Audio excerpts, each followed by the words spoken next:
बहुत ध्यान से सुनिएगा। पूरे भारत में जितने भी श्री कृष्ण के स्वरूप विराजमान हैं सबको सुनना प्रिय है, पर महाप्रभु जगन्नाथ जी को देखना प्रिय है, इसलिए बड़े बड़े नेत्र हैं इनके। अब देखो ताली तो आपकी हर 2 मिनट में बजेगी, तो अब मत बजाओ, बस सुन लो क्योंकि हम कुछ ना कुछ ऐसे बताते जाएंगे तो आप तो बस बजाते ही रहोगे ताली। सुनिए, सारे विश्व के श्री कृष्ण मंदिरों में आप जाएंगे तो वहां के ठाकुर जी श्रवण करते हैं, परंतु महाप्रभु जगन्नाथ जी दर्शन करते हैं, देखते हैं। एक तो होता है कि आप बीमार हुए तो डॉक्टर से आपने फोन पे बात कर ली कि हमको ये हो गया, ये हो गया, ये हो गया। अब डॉक्टर अनुमान लगा रहा है क्या हुआ है, उसके अनुरूप आपको औषधि दे देगा। उसका लाभ होना ना होना उस पर थोड़ा संशय है, लेकिन जब डॉक्टर सामने ही आ जाएगा तो आपको बोलना नहीं पड़ता है। डॉक्टर जब सामने होता है तो आपको बोलना नहीं पड़ता, वो अपने आप आपकी नब्ज देख करके, यहाँ पर पूरा आपकी हृदय गति देख करके और आपके शरीर का तापमान आदि, ब्लड प्रेशर निकाल के वो अपने आप ही पता कर लेता है कि क्या रोग है। तो कहने में तो अतिशयोक्ति नहीं है, लेकिन भारत में कहीं भी दर्शन करने के लिए आप जाते हैं तो एक प्रकार से आप ठाकुर जी को बताएंगे तो उनको पता चलेगा कि आप कैसे हैं, क्या हैं, कहाँ हैं, क्यों हैं, कैसे सब व्यवस्था है, और फिर उसके बाद वो उपचार आपका करते हैं। लेकिन महाप्रभु जगन्नाथ जी के आगे तो मौन खड़े हो जाओ, दोनों भुजा उठा लो, वो अपने आप ही देख लेते हैं। बुद्धि कैसी है, हृदय कैसा है, कान कैसी है, नासिका कैसी है, जीव कैसी है, मन कैसा है, भविष्य कैसा है, पिछला पास्ट कैसा था, गति कैसी है, अगति कैसी है, वो सब अपने आप ही देख। इसीलिए बड़े बड़े नेत्र हैं महाप्रभु जगन्नाथ जी के। तो बहुत सारे भाव हैं, अभी तो आते जाएंगे। जगन्नाथ जी, ये पूरी कथा श्री जगन्नाथ भागवत कथा है। यहाँ तो हम जगन्नाथ जी को ही बहुत दिन बाद हमको अवसर मिला है जगन्नाथपुरी आकर के कथा कहने का। कोई कमी छोड़ने वाले नहीं हैं, पूरा पूरा बोलेंगे। जहां जहां से जो जो भाव हमको मिलते जाएंगे हम सब आपको सुनाएंगे। तो महाप्रभु जगन्नाथ जी देखवे के ठाकुर जी हैं, ये देखते हैं। यहां आप दर्शन करने नहीं आते हैं, आप स्वयं को दिखाने आते हो महाप्रभु जी को, वो देखते हैं आपको। बाकी पूरे विश्व में तो आप देखने जाते हैं। श्रीनाथ जी चले जाओ, नीचे नजर करके खड़े, उनको कोई फर्क नहीं पड़ता सामने कौन है, वो नीचे देख रहे हैं। जो शरणागत है उसकी ओर देख रहे हैं, आपको उनको देखना होता है। श्री हमारे राधारमण लाल जी, उनके भी नेत्र थोड़े से नीचे हैं, आपको उनको देखना पड़ता है। परंतु महाप्रभु जगन्नाथ जी और द्वारिकाधीश जी के तो नेत्र ही बंद रहते हैं। द्वारिकापुरी जाएंगे तो वहां कोई कोई गोस्वामी जी की सेवा होती है, तब ठाकुर जी नेत्र धारण करते हैं, नहीं तो नेत्र धारण ही नहीं करते, बंद ही रखे हैं, बैठे हैं बिल्कुल। लेकिन महाप्रभु जगन्नाथ जी नेक खोल लें तो बात बने भी, लेकिन जो कमलाक्ष नेत्र हैं ठाकुर जी के, कमल जैसे नेत्र हैं। कमल जैसे नेत्र की उपमा इसलिए दी, ठाकुर जी के नेत्र आधे खुलते हैं, आधे नेत्रों से ही ठाकुर जी देखते हैं। क्यों? बोले पूरे खोल के देख लिए तो सामने वालों जीवित ही ना रहेगो, घायल है जाएगो। लेकिन जगन्नाथपुरी आकर के ठाकुर जी ने अपने कमल नेत्रों को चकानयन बना लिया। बड़े बड़े नेत्र खोल करके ठाकुर जी सबको देख रहे हैं। महाराज जी कह रहे हैं ना कि जगन्नाथपुरी में तो सोना ही दंडवत है, जगन्नाथपुरी में घूमना ही परिक्रमा है, जगन्नाथपुरी में दर्शन ही सारे यज्ञ हैं, जप हैं, तप हैं, नियम हैं, महाप्रसाद। एक तिनका यदि पा लेते हैं तो श्री स्कंद पुराण में कितना वर्णन किया गया महाप्रसाद का। ऐसे महाप्रभु जगन्नाथ जी वो देखते हैं, सबको देखते हैं। तो महाप्रभु जगन्नाथ जी को नृत्य बहुत प्रिय है देखना, और उसमें भी जो यहाँ की कला प्रमुख जो नृत्य होता है, उस नृत्य को देख करके तो महाप्रभु जी बड़े आनंदित हो जाते हैं। रथ जब चलता है ठाकुर जी का, सब पंडा पुजारी रहेंगे, सब लोग रहेंगे, लेकिन नृत्य जरूर चल रहा होगा, या तो रथ के आगे पीछे इधर उधर कहीं ना कहीं नृत्य चलता रहता है। ठाकुर जी नृत्य दर्शन करते हैं। ऐसे आज सुंदर यहाँ पर पधारे, उन्होंने नृत्य भी किया। मानो ऐसा लगता है कि पूरी कथा की व्यवस्था, योजना, स्वागत, सत्कार सब कुछ महाप्रभु जगन्नाथ जी स्वयं ही कर रहे हों। किसी मानव की इतनी स्थिति नहीं लगती है कि चारों वेदों के ब्राह्मण भी आ जाएं, यहाँ का प्रमुख नृत्य भी हो जाए, शंकराचार्य मठ से वहाँ के प्रतिनिधि भी आ जाएं, पूज्य महाराज जी भी आ जाएं, इतने सारे वैष्णव इकट्ठे हो जाएं, ठाकुर जी के तीनों रथ विराजमान हो जाएं, तीनों रथों पर ठाकुर जी विराजमान हो जाएं। ये सारी योजनाएं किसी मानव के वश से तो नहीं हो सकती हैं। ये सारी योजनाएं महाप्रभु जगन्नाथ जी स्वयं बना रहे हैं, स्वयं करा रहे हैं। तो परम आनंद हुआ। महाप्रभु जगन्नाथ जी ने जगन्नाथपुरी बुलाया है और इसका पूरा श्रेय जाता है हमारे सारस्वत परिवार को, जो कि गंगानगर राजस्थान से यहाँ पधारे हैं। एक बार इनके लिए जोरदार करतल ध्वनि। देखिए, हमको बहुमान करने में बहुत डर लगता है कि कहीं सामने वाले में अभिमान ना आ जाए, लेकिन हम बहुमान उसी का करते हैं जिसको हमें पता है कि इसको मान नहीं होगा। तो जो हमारा ये परिवार है, इन्होंने संकल्प तो लिया है कि हर तीर्थ में कथा करानी है।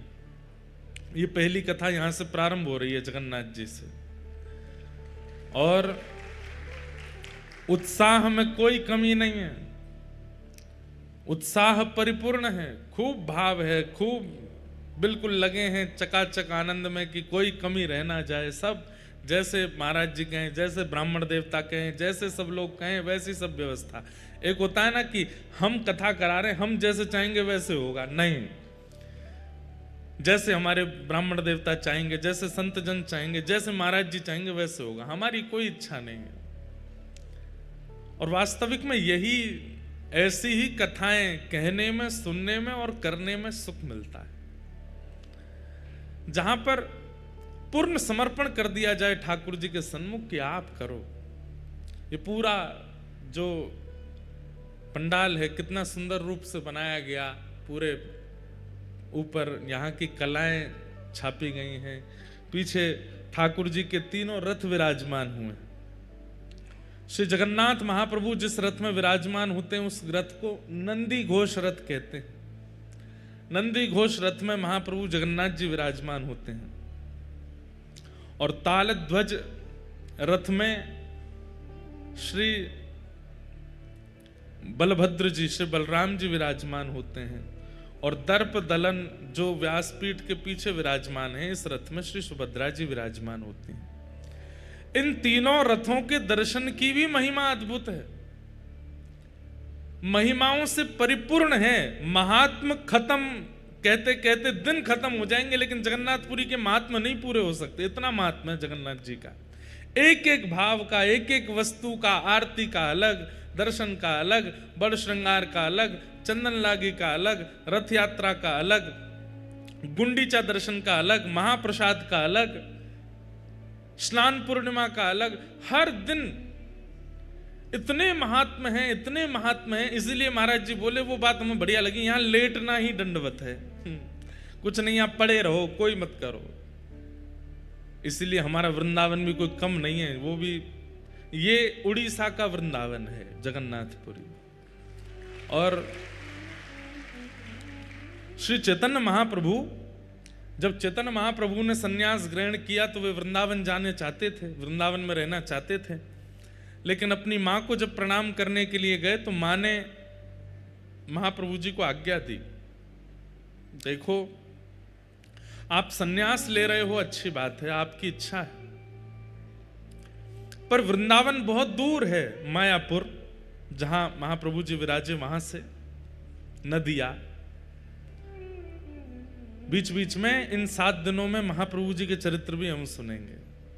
चैतन्य महाप्रभु जी का कैसा भाव जगन्नाथपुरी के प्रति। अभी जयपुर में श्री चैतन्य महाप्रभु का 3 दिन तक चरित्र कहने का अवसर मिला, अद्भुत है। तो श्री चैतन्य महाप्रभु जब अपनी मां को प्रणाम करने के लिए गए तो मां ने कहा, देखो तुम संन्यास ग्रहण कर रहे हो, लेकिन हमारी इच्छा है कि तुम मायापुर बंगाल से इतनी दूर वृंदावन तो मत जाओ। क्यों? महाप्रभु जी तो चाहते ही वृंदावन जाना थे। तब मां ने कहा कि देखो, कल को अगर हमारे प्राण गए, वृद्धावस्था तो है हमारी, कल को प्राण गए तो आने में भी, तुम तक संदेश पहुंचने में कितना समय लगेगा, फिर तुम आ भी पाओगे कि नहीं, बहुत लंबा समय लग जाएगा। इसलिए हमारी तुमसे प्रार्थना है कि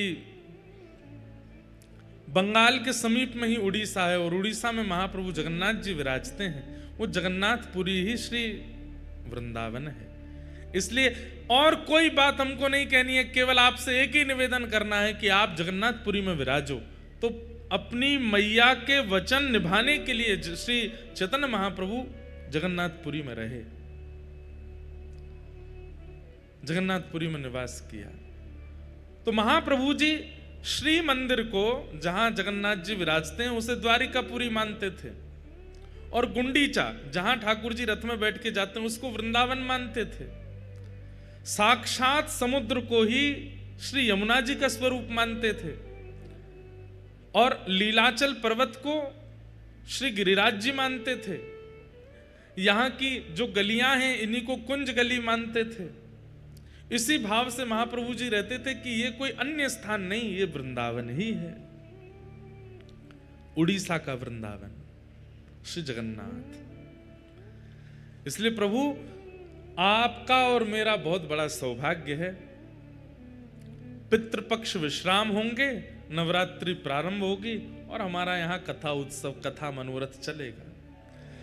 तो इस कथा का मूल उद्देश्य है, हमारे सारस्वत परिवार के जो हमारे भैया हैं, इनके ठाकुर जी का जन्मोत्सव है, और अपने ठाकुर जी के जन्मोत्सव के उपलक्ष्य में ये कथा इन्होंने यहां करवाई है। लोग बाग अपने जन्मोत्सव पर कराते हैं या अपने घर के किसी उत्सव में कराते हैं, लेकिन नहीं, ठाकुर जी का जन्मोत्सव मना रहे हैं, उनके लड्डू गोपाल जी का। और इस कथा के मुख्य यजमान प्यारे गिरधर लाल जी और उनके गोपाल जी ही हैं। उन्हीं दोनों के प्रतिनिधि में ये कथा उत्सव यहाँ मन रहा है। तो बड़े सौभाग्य की बात है।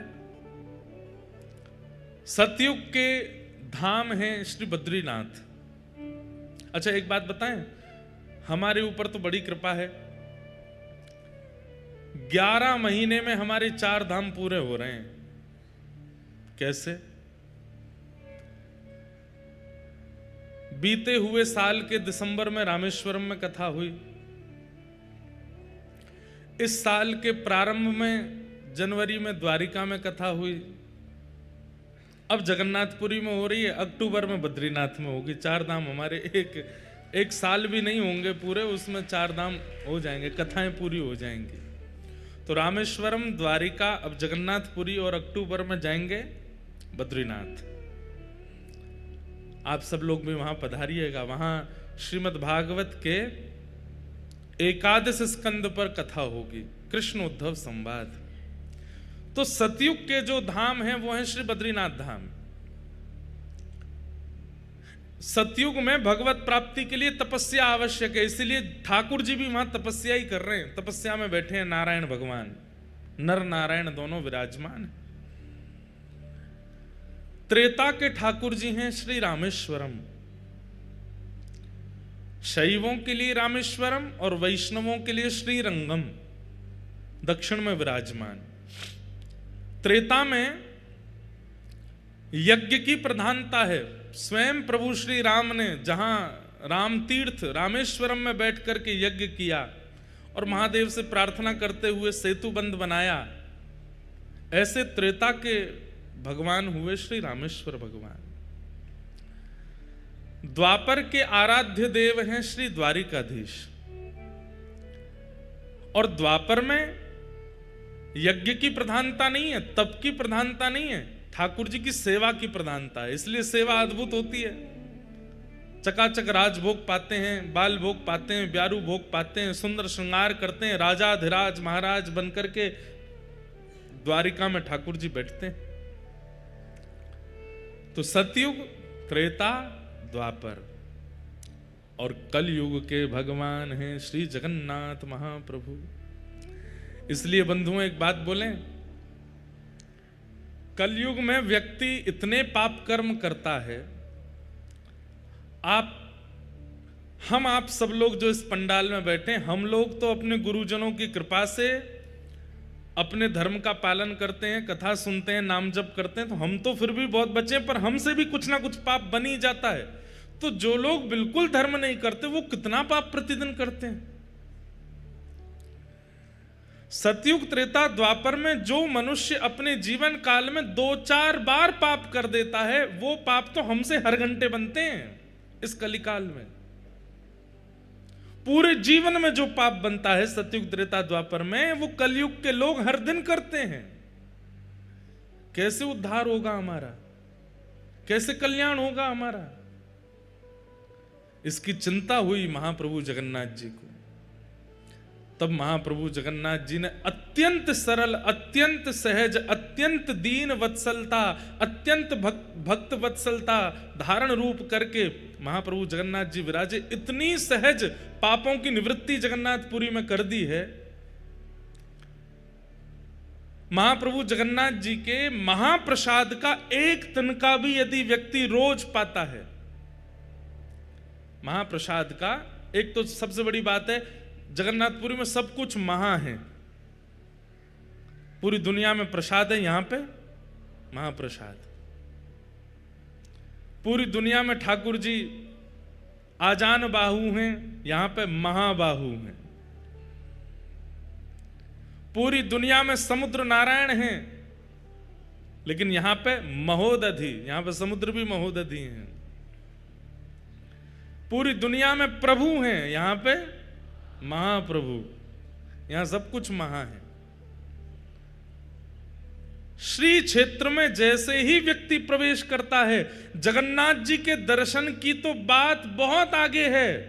जहां से श्री नील चक्र दिखाई देना प्रारंभ हो जाता है, नील चक्र दर्शन करते ही जन्म से लेकर अब तक जितने पाप हैं, नील चक्र के दर्शन से तुरंत सब पाप समाप्त हो जाते हैं। ये जगन्नाथपुरी है।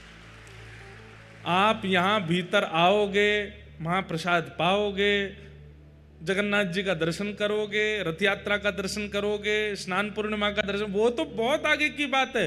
जैसे ही भुवनेश्वर से, कटक से, जहां से भी आप आ रहे हो, बस एक चीज का ध्यान रखना है कि जब जगन्नाथपुरी आ रहे हो तो नेत्र खोल करके चारों तरफ देखते आओ। जैसे ही नील चक्र दूर से दिखाई दे जाते हैं, कम से कम 8-10 किलोमीटर दूर से ही महाप्रभु जगन्नाथ जी का शिखर दिख जाता है, और उसमें जो नील चक्र है, उस नील चक्र का केवल दर्शन कर लीजिए। उस दर्शन का ही इतना प्रभाव है कि जन्म से लेकर के अब तक जितने पाप किए हैं सब नष्ट हो जाते हैं।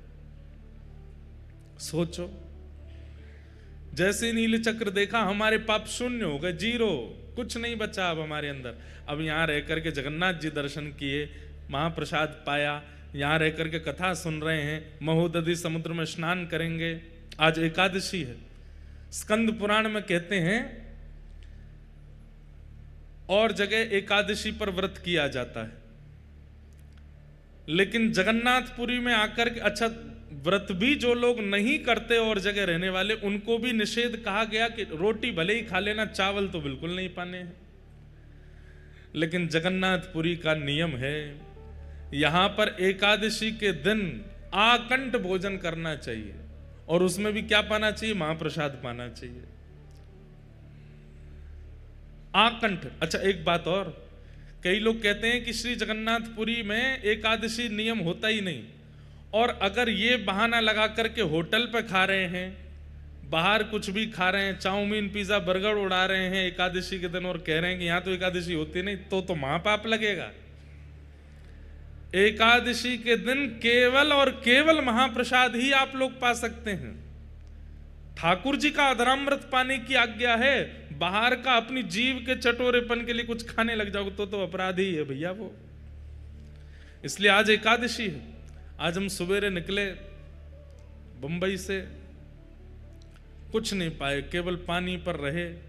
यहां पहुंचे लगभग 12:30 बजे, महाप्रभु का प्रसाद आया।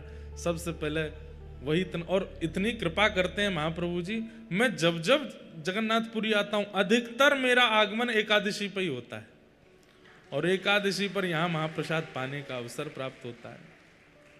भैया एकादशी के दिन यहाँ महाप्रसाद पाने से एकादशी प्रसन्न हो जाती है, एकादशी तृप्त हो जाती है, एकादशी आपको आशीष प्रदान करती है, एकादशी आपकी सफल हो जाती है। और अब तक जितनी एकादशियों में अपराध बन गए होंगे वो सारे अपराध विमुक्त हो जाते हैं यहाँ एकादशी के दिन महाप्रसाद पाने से। ऐसी जगन्नाथपुरी है। और कहते हैं द्वादशी को, त्रयोदशी को, एकम को, द्वितीया को, चतुर्थी को, अष्टमी को जितना मन हो उतना पाना, लेकिन एकादशी के दिन जितनी क्षमता है उससे ज्यादा पाना है, आकंठ पाना है। जय। हाँ हाँ जय। जितनी खुराक है उससे अधिक पाने की आज्ञा करते हैं स्कंद पुराण में।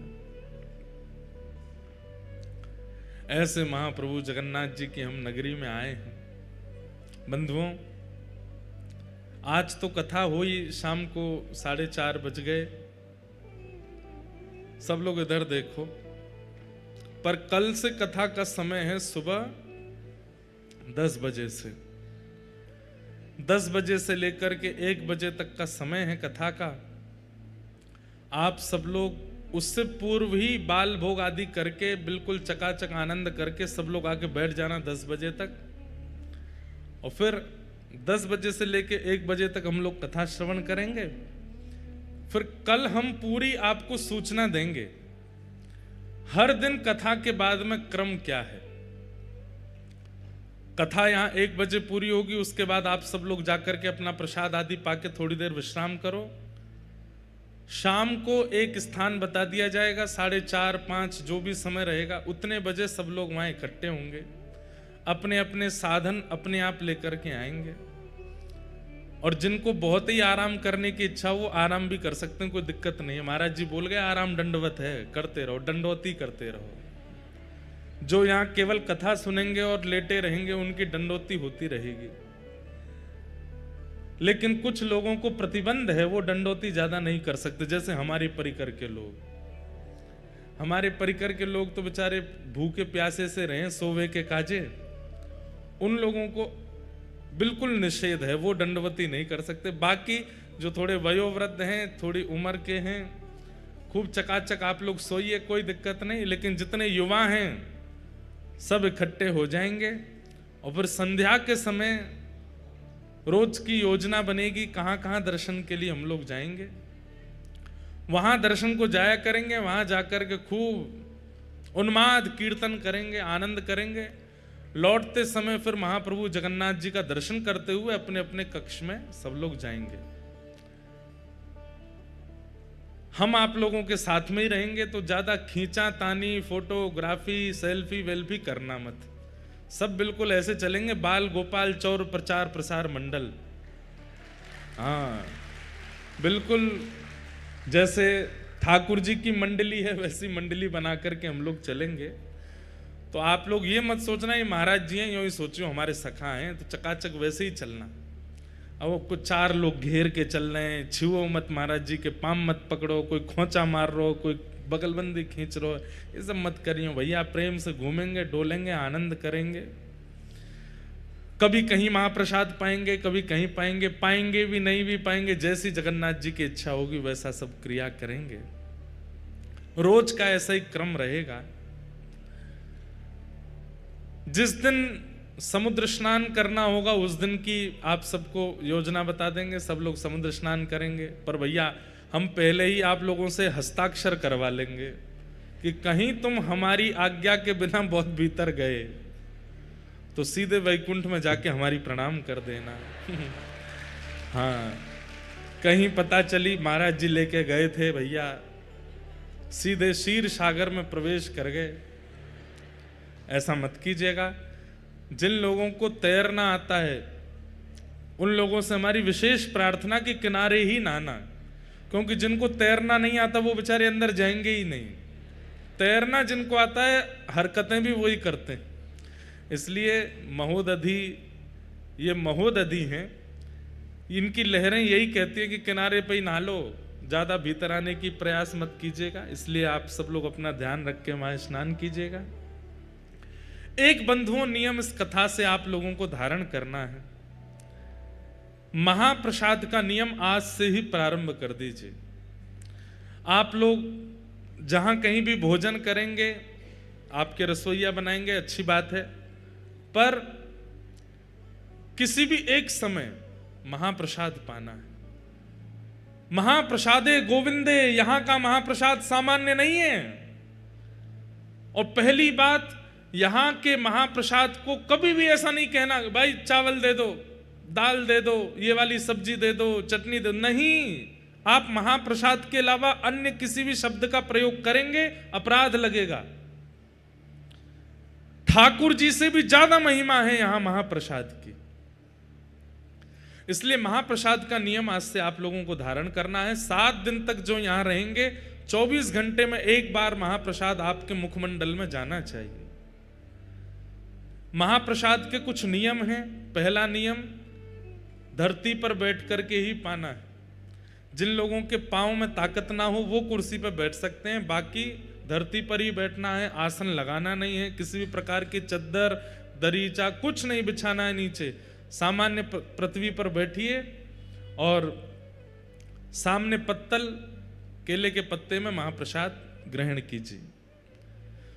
दूसरा नियम, महाप्रसाद के प्रत्येक ग्रास को लेते समय यही मानना है कि श्री महाप्रभु जगन्नाथ जी ही मेरे अंतस्थ में, जैसे कथा में कानों से प्रवेश करते हैं, दर्शन में नेत्रों से प्रवेश करते हैं, ऐसे ही महाप्रसाद के रूप में मुख से प्रवेश कर रहे हैं, भीतर जा रहे हैं महाप्रभु जी।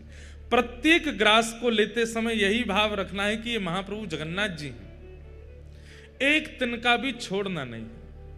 भले ही 2 घंटा लग जाए, घूम घूम करके आओ, थोड़ा पचा के फिर पालो, लेकिन वो छोड़ना नहीं है।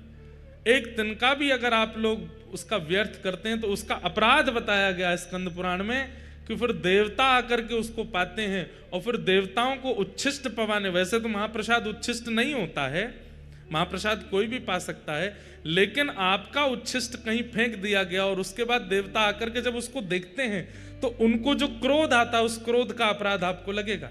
तो या तो उतना ही लीजिए जितना पा सकते हैं, उससे अधिक यदि लिया है तो एक तिनका भी व्यर्थ ना जाए।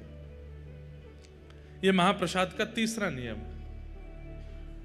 पूरी पत्तल जैसी रखी गई थी, आपके उठने समय वैसी ही मिले, बिल्कुल सब एक एक कण आपके मुख में चला जाए। उसका प्रभाव 7वें दिन देखिएगा। नित्य महाप्रसाद पाने का आपको अनुभव होगा कि यहां से लौटने के बाद आपकी भक्ति में, आपके प्रेम में, आपके व्यवहार में, आपके स्वभाव में पहले से ज्यादा दीर्घता आ गई होगी ठाकुर जी के प्रति। क्यों?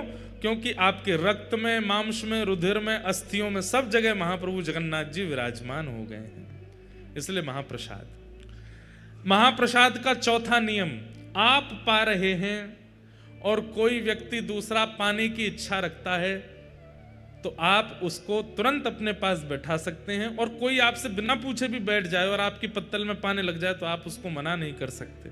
महाप्रसाद झूठा नहीं होता, महाप्रसाद पवित्र ही रहता है। हाँ, बस इतना ध्यान रखना चाहिए लोगों को कि महाप्रसाद पाते समय बन जाए तो ठीक, नहीं बने तो कोई दिक्कत नहीं है, कि महाप्रसाद को पाएं तो ये उंगलियां जो हैं ये ओष्ठ का स्पर्श ना करें, ये ऐसे ही ग्रास लें और यहाँ आकर के उसको, अब नहीं बनेगा, कई लोग तो उसको फिर गेरना करना नहीं, पता चली पूरे लत्ता ही बिगाड़ लिए अपने।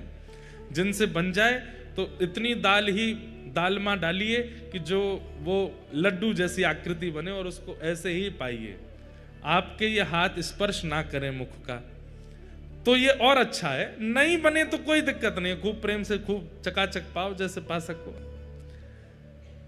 कोई और अगर पाना चाहे तो उसमें कोई दिक्कत नहीं है, वो पा सकता है। महाप्रसाद का ही नियम, 7 दिन तक तो यहां महाप्रसाद पाना ही है। हमारा नियम तो ऐसा है कि हम सुबह से रात्रि तक और कुछ पाने वाले ही नहीं है। हमारे लाल जी की रसोई बन रही है, वो चकाचक उनका भोजन बनेगा, पर हम तो महाप्रसाद ही पाते हैं। जगन्नाथपुरी में हम और कुछ लेते ही नहीं है, महाप्रसाद ही लेंगे। तो महाप्रसाद 7वां दिन जब यहाँ पूरा हो जाए तो यहाँ से जाते समय महाप्रसाद की पोटली आप सब लोग लेके जाइएगा। उसमें से रोज एक तिनका पाना है, एकादशी हो, द्वादशी हो, कुछ भी हो। और सुनिए, सूतक हो, पातक हो, कुछ भी हो, घर में महाप्रसाद रोज पाया जा सकता है। मंदिर में प्रवेश निषेध होता है कई विशेष दिनों में, लेकिन महाप्रसाद को ग्रहण करने की अनुमति हर स्थिति में है। नहाए हो, बिना नहाए हो, पवित्र हो, अपवित्र हो, सो रहे हो, सो के उठे हो, जब चाहो महाप्रसाद का एक तिनका रोज लेना है। महाप्रसाद ये ऐसे महाप्रसाद नहीं बन जाता। जगन्नाथ जी की सबसे बड़ी रसोई है विश्व में। अब सही आंकड़े तो हमको नहीं पता होंगे, लेकिन लगभग 400 चूल्हे हैं। कितने चूल्हे? 400 चूल्हा हैं भीतर, और 700 बनाने वाले सब हमारे सेवक जन हैं। 700 रसोईया कितने हैं भैया? 10,000 आदमियों का भोजन भी ज्यादा से ज्यादा 100-150 लोग बना देते हैं, लेकिन केवल महाप्रभु जगन्नाथ जी, सुभद्रा जी, बलभद्र जी 3 हैं, और चौथे हमारे सुदर्शन जी। इनके लिए प्रसाद बनाते हैं। 700 सेवक जन लगते हैं, वो भी बड़े नियम से लगते हैं। और वे भी कोई पुरुष रूप में नहीं हैं, तो वो पुरुष रूप में ही, लेकिन भीतर प्रवेश करते ही रसोई घर में वे सब ठाकुर जी की सहचरियां हैं, उसी भाव से ही निर्माण करते हैं। निर्माण होने के बाद में फिर उसका गोपाल मंत्र से उसका आवाहन होता है, आदि आदि बड़े नियम से महाप्रसाद सिद्ध होता है। उसके बाद जब वो रसोई घर से महाप्रभु जी के पास जाएगा, कोई सामने नहीं आना चाहिए, ऊपर से पक्षी भी नहीं जाएंगे। एक कुछ भी ऐसी घटना होती है, फिर भोग ठाकुर जी को नहीं पधराया जाता। महाप्रभु जगन्नाथ जी के सन्मुख पधराने के बाद भी वो महाप्रसाद नहीं बना है। महाप्रभु जी को पधराने के बाद फिर वो बगल में ही विराजमान श्री बिमला माता जी को पधराया जाता, उसके बाद वो महाप्रसाद होता है। बिमला माता कौन है? दर्शन कीजिएगा। जो शक्तिपीठ हैं भारत में, उनमें से एक शक्तिपीठ महाप्रभु जगन्नाथ जी के मंदिर में ही है, विमला देवी। महाप्रभु जी को प्रसाद अर्पित होने के बाद में विमला देवी जी के सन्मुख पधराया जाता है, और जब विमला देवी उसको पा लेती हैं तब वो महाप्रसाद कहलाता है। उसके बाद वो सब देवी देवताओं में, सब में वितरण होता है, सब भक्तों में वितरण होता है। उसके बाद आनंद बाजार में आता है और वहां से हम आप सब लोगों को मिलता है। विमला देवी कौन है? पार्वती। आप कहेंगे महाराज जी नारायण और लक्ष्मी जी का तो मेल देखा है, आप कहेंगे कृष्ण किशोरी जी का मेल देखा है, पर ये जगन्नाथ जी का विमला देवी पार्वती जी कैसे विराज रही हैं? तो एक बहुत सुंदर कथा है स्कंद पुराण में। ठाकुर जी का महाप्रसाद सबको नहीं मिलता था जगन्नाथ जी के विराजमान होने से पहले। ध्यान से सुनिएगा, श्री ठाकुर जी का महाप्रसाद सब जगह प्रसाद है, यहां महाप्रसाद है। ये महाप्रसाद या तो जगन्नाथपुरी में है या वैकुंठ में है, और तीसरा कोई स्थान नहीं है महाप्रसाद का। या तो जीवित अवस्था में जगन्नाथपुरी में महाप्रसाद मिल सकता है, या मृत्यु के उपरांत कोई वैकुंठ गया तो वहां मिलेगा, लेकिन वैकुंठ में भी बहुत मुश्किल है। कैसे मुश्किल है सुनो। एक बार नारद जी पहुंचे, और नारद जी रोज दर्शन करते हैं ठाकुर जी का, दर्शन करके आनंदित हो जाते हैं, परिक्रमा लगाते हैं। कभी ठाकुर जी की माला जी मिल जाती है, कभी ठाकुर जी का उपरना मिल जाता है, कभी ठाकुर जी के इत्र प्रसादी मिल जाती है, कभी ठाकुर जी का चंदन प्रसाद मिल जाता है। दर्शन करते करते वर्षों बीत गए, तो नारद जी के मन में आया सब प्रसाद मिलते हैं, एक बार ठाकुर जी का अदनामृत महाप्रसाद मिल जाए। तो नारद जी बोले, मैं नारद हूं, मेरी बात को कोई रद्द नहीं कर सकता, मैं मांगूंगा तो मुझे देना पड़ेगा। सब लोग इधर देखो, ध्यान से सुनो।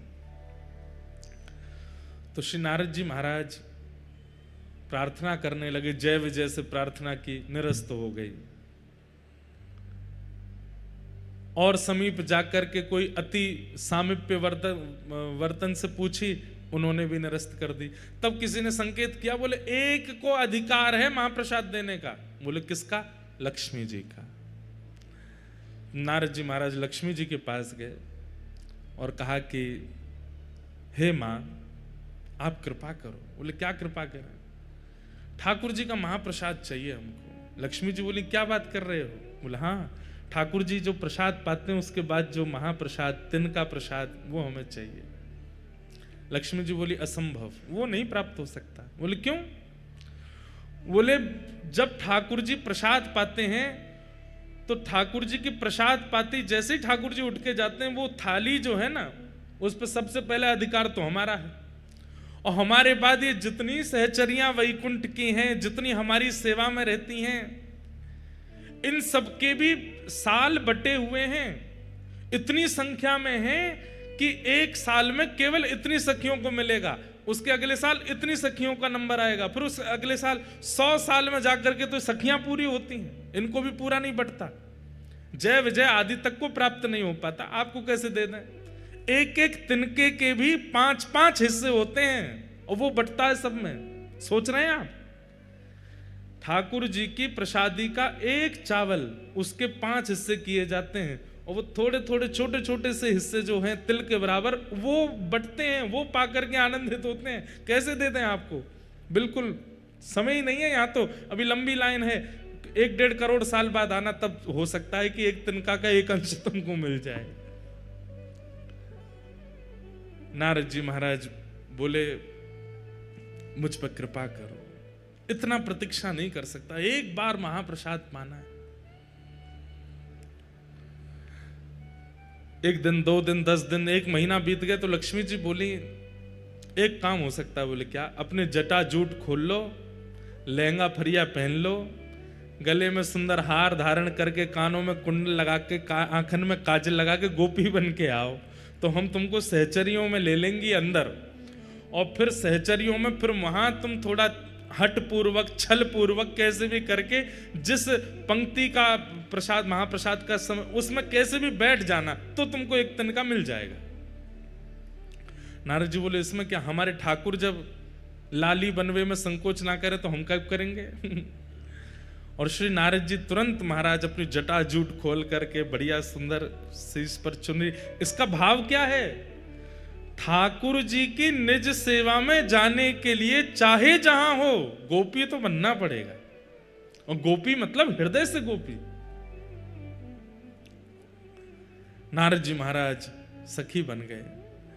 लक्ष्मी जी चुपचाप उनको रसोई घर में ले गई। बोले ठाकुर जी को नहीं पता चलना चाहिए, क्योंकि इतने सब लोग हैं, सब पर कृपा होती है, तो ठाकुर जी को कोई ये इस प्रकार से कोई प्रवेश करता, ठाकुर जी को बहुत संकोच लगता है कि अभी इतने लोग बैठे हैं, इतने वर्षों की प्रतीक्षा है, और आप जबरदस्ती ये वीवीआईपी बीच में घुसे आए हो। ठाकुर जी को अच्छा नहीं लगता, इसलिए ठाकुर जी को पता नहीं चलना चाहिए, चुपचाप यहाँ सेवा करते रहो।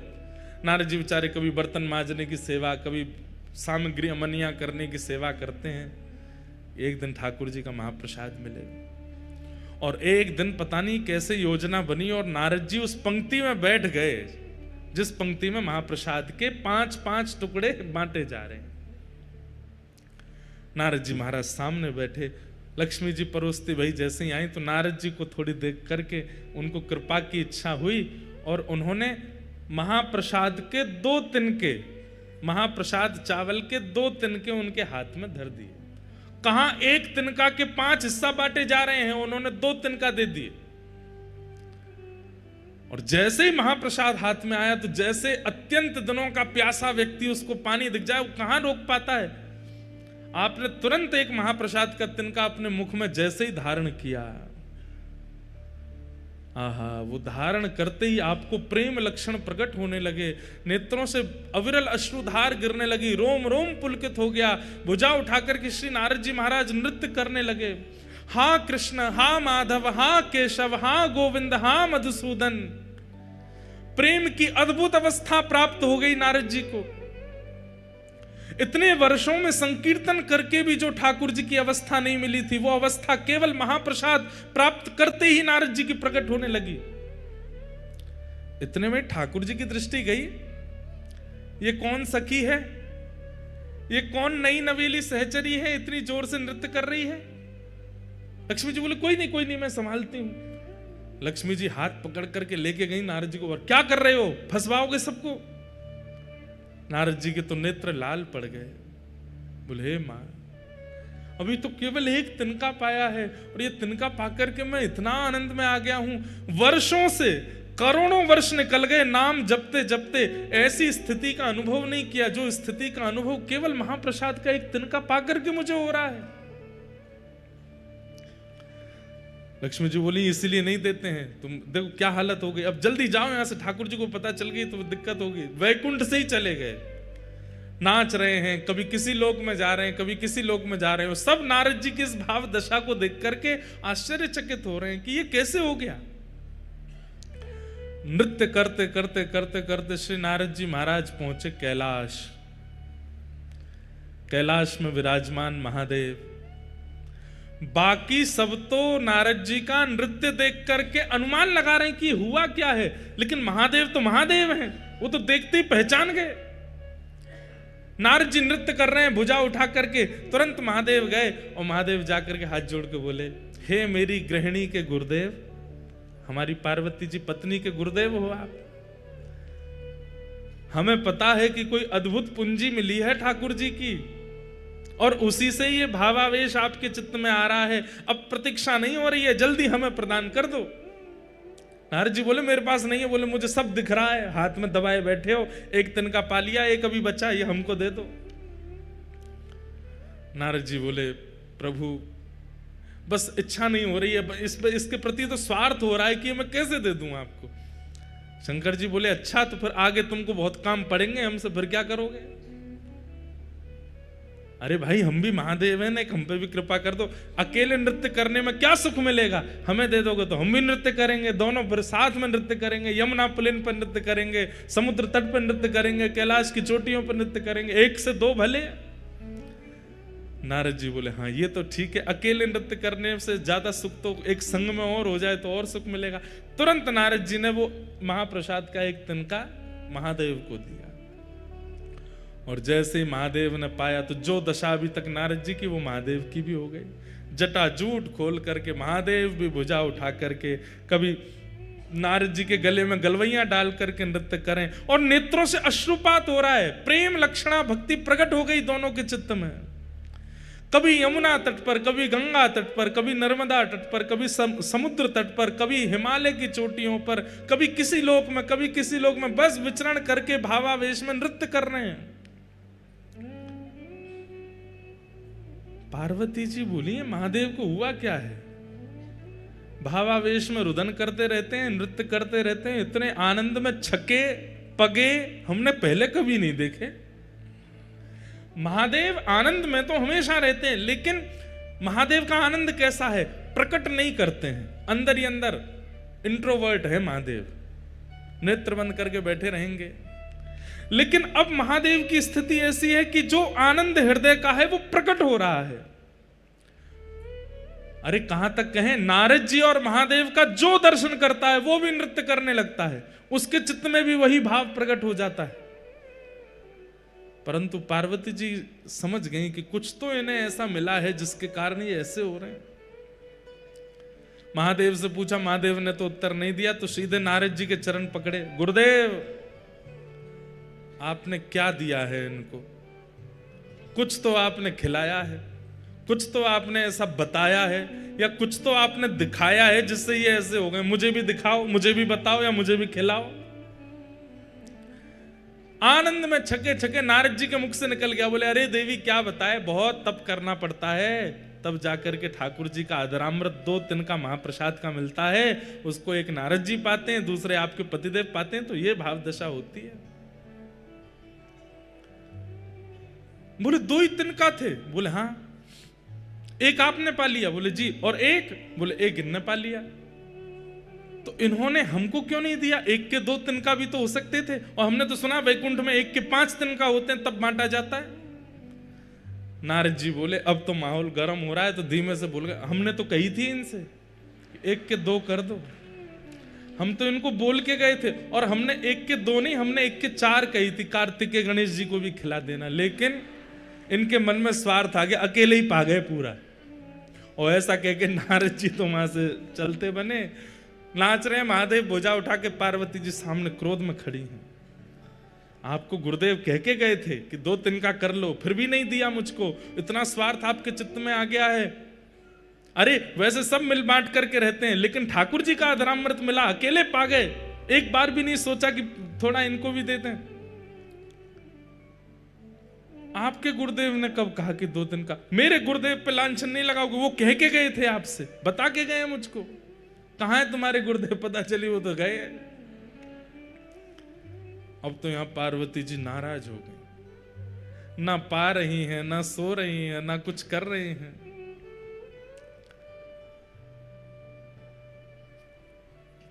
महादेव पहुंचे। देवी क्या बात है? बोले मुझे भी महाप्रसाद चाहिए। तो महादेव बोले देखो, अब महाप्रसाद के लिए तो बहुत यत्न करना पड़ता है, तब जाकर के वो प्राप्त होता है। अब वो यत्न दोबारा कौन करेगा? मुझे नहीं पता, मुझे चाहिए। तब महादेव ने ध्यान करके पार्वती जी को बताया कि तुम्हारा पूर्व रूप जो सती का था, जहां जहां जो जो अंग पड़े थे वहां वहां शक्तिपीठ प्रकट हो गई। उन्हीं में तुम्हारा नाभि क्षेत्र जो है वो एक श्री क्षेत्र समुद्र तट पर नीलाचल पर्वत पर विराजमान है। वहां जाकर के तुम तप करो, और वहां तुम इसी भाव के लिए तप करो कि तुम्हें ठाकुर जी का महाप्रसाद मिले। और उस तप के प्रभाव से देवी हमको तो एक तिनका मिला है, लेकिन मैं दीर्घ दृष्टि से देख पा रहा हूं, अगर तुम्हारा तप सफल हो गया तो महाप्रभु जगन्नाथ जी का जो एक तिनका मुझे और नारद जी को मिला, वो महाप्रभु जी का महाप्रसाद की पूरी हंडी महाप्रभु जी के भोग लगने के बाद सीधे आपके सन्मुख आएगी, और आप जब प्रसाद पाओगे उसके बाद ही वो महाप्रसाद बनेगा और सबको वितरण किया जाएगा।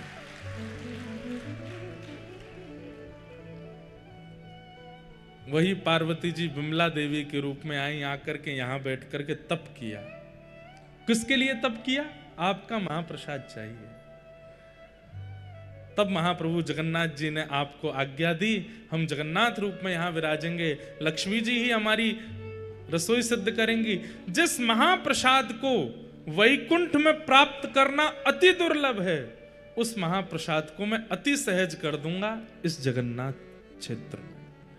और देवी वो प्रसाद जितनी विधियों से बनेगा उसी विधि से बनता है महाप्रसाद, यहां जिस विधि से वैकुंठ में बनता है।